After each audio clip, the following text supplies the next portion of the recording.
여러분 안녕하십니까. 시사탕탕 시작하겠습니다. 오늘 이슈 함께 풀어주실 세 분 먼저 소개해드리겠습니다. 송승호 건국대 특임 교수, 어서 오십시오. 그리고 김복준 한국범죄학연구소 연구위원, 네, 안녕하세요.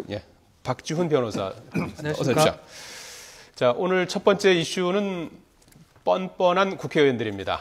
먼저 성폭행 혐의를 받고 있는 심학봉 전 새누리당 의원에 대한 국회에서의 징계안 처리가 미뤄졌는데요. 여야의 의견이 좀 갈린 것 같아요. 그렇죠. 지금 새누리당 입장에서는 너무 사건이 너무 빨리 진행이 되고 있다. 윤리위원회에서 이 심사가 너무 빨리 진행되고 있고 본인이 충분한 소명을 못했다라는 이유로 오늘 결의를 하지 않았습니다. 대신에 이제 새정치연합이라든지 야당은 새누리당이 물론 심학봉 의원이 탈당은 했습니다만은 새누리당이 너무 지나치게 자기 식구를 감싸는 거 아니냐라고 이제 새정치연합 강력하게 지금 반발하고 있죠. 이게 앞서서 국회 심사자문위원회라는 곳에서는 그렇죠. 이제 제명을 결의한 거 아니겠습니까? 그거는 어떻게 되는 겁니까? 윤리특위가 있고 자문위원회가 있고. 국회의원 제명하는 절차가 굉장히 복잡합니다. 국회의원들 그래서 제명을 잘 못하도록 만들어 놨어요. 이게 총 5단계로 이루어지는데요. 그래요?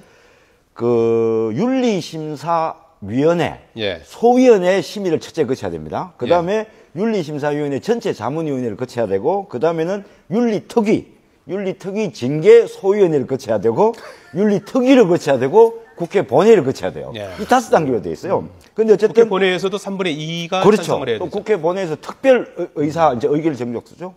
그래서 이제 이게 국회 이제 윤리심사 자문위 소위나 그다음에 윤리심사 자문위원회에서는 징계를 이제 결정했는데 뭘 했느냐면은 제명을 만장일치로 결정을 했어요. 다만 자문위원회는 말 그대로 자문입니다. 그래서 이제 국회 윤리특위에 권고를 했죠. 제명 권고를 했습니다. 그 권고를 해서 그에 따라서 오늘 윤리특위 소위가 열렸는데 조금 전에 말씀드린 이제 연기된 거죠.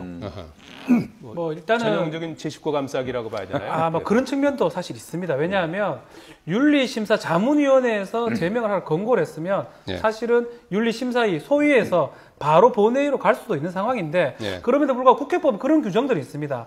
변명을 할 수 있도록 돼 있고 또 신문 절차를 필수적인 건 아니죠. 임의적이라도 거치도록 돼 있기 때문에 아마 여당 의원 입장에서는 그런 어떤 변명 절차라든지 신문 절차를 좀 거쳐야 되지 않느냐. 그렇다면 사실은 소위 때 빨리 불러가지고 물어보면 되거든요. 그 절차를 빨리 하면 되는데 그걸 안 했기 때문에 아마도 요번 말고 다음 기회에 그걸 거치게 되면 그만큼 시간이 좀 늘어날 걸로 보입니다. 이미 심의원이 소명서는 낸 상태 아닙니까? 소명서 냈는데 그 소명서 자체는 이제 다른 사람을 통해서 전달한 거고 위원회나 소위에 와가지고 본인이 직접 어떤 상황이다. 왜냐하면 지금 사건상 수사만 지금 개시된 상황이고 어떻게 확정된 부분이 거의 없거든요. 저 내용은 어떻게 봐야 되는 겁니까? 사적 영역에서 벌어진 사안을 국회의원 직무수행과 결부시키는 것은 이게 이제 심의원의 소명서 내용입니다. 이게 뭐냐면 그날 당시에 본인이 지금 성폭행한 건 아니고 경찰 수사 중이고 검찰이 수사 중인 상황이고 다만 내가 국회의원 출석을 안 했을 뿐이지 나의 사적인 개인적 생활이다. 그렇기 때문에 국회의원 직무하고는 전혀 관계가 없기 때문에 나에 대한 징계를 하는 것은 타당하지 않다는 취지로 저거를 이제 제출한 겁니다. 근데 그게 사적인 영역이라고 얘기를 하면 안 되는 게요. 저는 개인적으로 그렇게 생각합니다. 국회의원이 정해진 직무 시간이 없다면요. 우리 일반인들처럼 공무원들처럼 출퇴근 시간이 있는 게 아니잖아요. 없죠. 그렇다면 직무 시간이 없다면 엄밀히 얘기한다면 회의 시간이 직무 시간이에요. 그러면 심학봉 의원이 부적절한 관계를 맺고 있었던 그 시간대는 소위 회의하는 시간이 아니었습니까? 소속 상임위가 열리고 있었다면서요? 그러면 회의 시간이 직무 시간이라고 본다면 그 직무 시간에 부적절한 관계가 이루어졌다. 그럼 또 어떻게 따지면은 너무 확대하는 건지 모르지만 직무 태만 내지는 직무유기는 충분히 되고요. 그것도 안 된다면 품위유지 위반은 명백히 된다고 저는 생각합니다. 이게 지금 제가 볼 때는 심학봉 의원이 지금 두 가지를 착각하는 것 같아요. 첫째는 이 소명서에 따르면 조금 전에 2번 말씀하셨지만은 여성과 부인도 아닌 여성과 호텔에서 그것도 국회 상임위가 열리고 있는 그 시간에 본인도 성관계를 가졌다는 걸 인정했어요. 그런데 그것이 어떻게 사적 영역이 되냐 이거죠. 그다음에 두 번째는 국회의원은 국회의원이 법보다는 도덕성이 앞서는 직업이 국회의원입니다. 법을 넘어서 도덕성에는 그렇죠. 문제가 될 수 있다. 도덕성 본인이 그러면은 이게 부인도 아닌 이제 40대 여성과 성관계를 가진 걸 본인이 시인했다면 이것은 이미 국회의원으로서의 생명이 좀 심하게 말하면 다 한 겁니다, 이제. 예. 그렇다면 본인이 이게 국회 절차, 뭐 징계 절차 하기 전에 소명서를 내고 사적 영역이다 이렇게 얘기할 것이 아니고 본인이 제가 볼 때는 국회의원직을 사퇴하는 게 새누리당이나 또 박근혜 정부나 스스로 또 사퇴하는 국민들을 게 맞다. 봐서 예.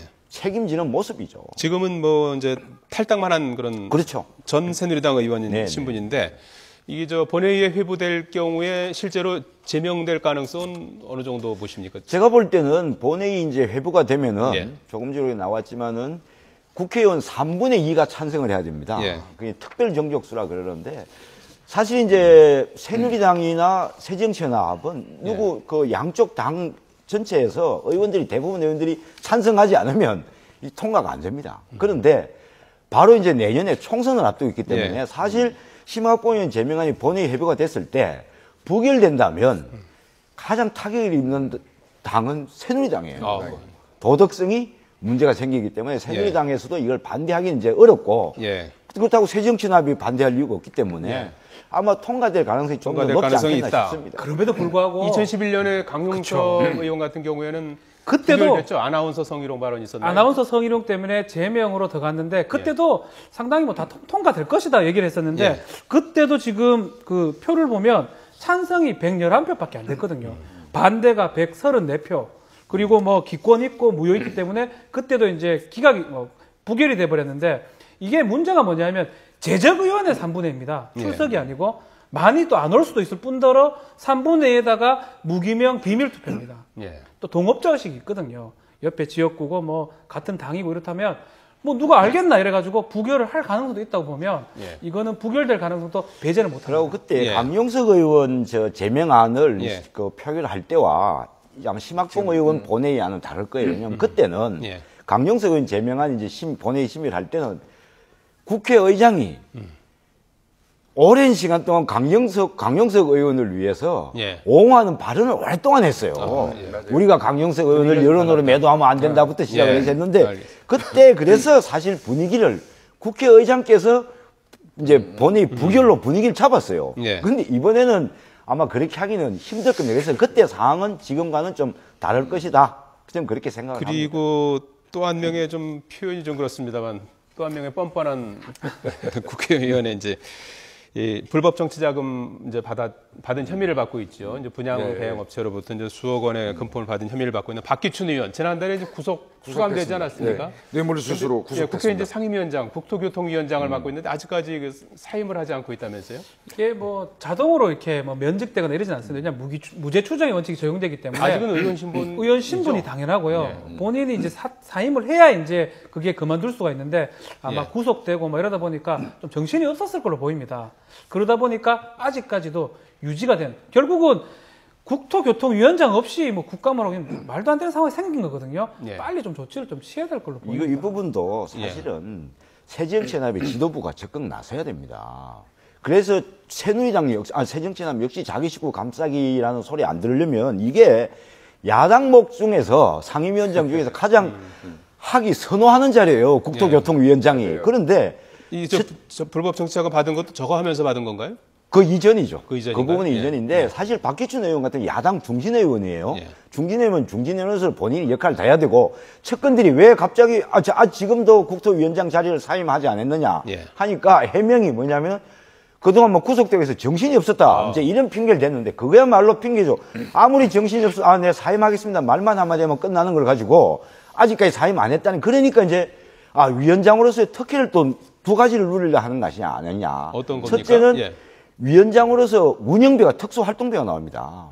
위원장 상태에서도 운영비가 나오죠. 위원장이 때 형이 확정 안 되기 때문에 특수활동비가 그 금액이 나오죠. 적지 않습니다. 상당한 금액입니다. 예. 몇 천? 그렇죠. 상당한 금액이 첫째 나오고 두 번째는 본인이 재판 과정에서 현역 국회의원인데다가 국회 상임위원장이라면은 예. 사실은 상당한 예우를 해줄 수밖에 없거든요. 재판부도 그렇고 검찰도 그렇고. 예. 그래서 그런 거를 이제 상임위원장 직을 갖고 재판에 임하면서 조금 더 본인에게 유리하게 가져가려고 하는 거 아니냐라고 이제 추측이 되는데. 국정감사 뭐 이렇게 시작되면 보석까지도 뭐 염두에 둔 거다 이런. 그렇죠. 그런 여러 가지 이제 상황이 있죠. 그것도 이제 가만히. 제가 볼 땐 그 가능성은 거의 없습니다. 없고 다만 본인이 책임을 져야 될 부분이 위원장 없는 국감을 해야 되고 지금 정기국회, 지금 위원장 없는 국회가 열려야 되고 그렇다면 국토교통위원회가 이제 여야 간사가 이제 대행하게 되지 않습니까? 예. 그래 되면은 이 제대로 국토교통위가 제대로 진행이 되겠습니까? 그 빈자리가 더 보이겠죠. 그럼요. 예. 그래서 더 이상 국민들로부터 지탄을 받지 않기 위해서는 본인 스스로가 빨리 위원장직을 사임하는 것이 맞고 예. 안 한다면은 새정치연합의 지도부가 적극 나서야죠, 사임하도록. 본인이 사임계를 내지 않으면 방법은 할 방법이 없는 거죠. 재판 중이니까요. 무죄 추정의 원칙에 의해서. 예, 그렇군요. 자.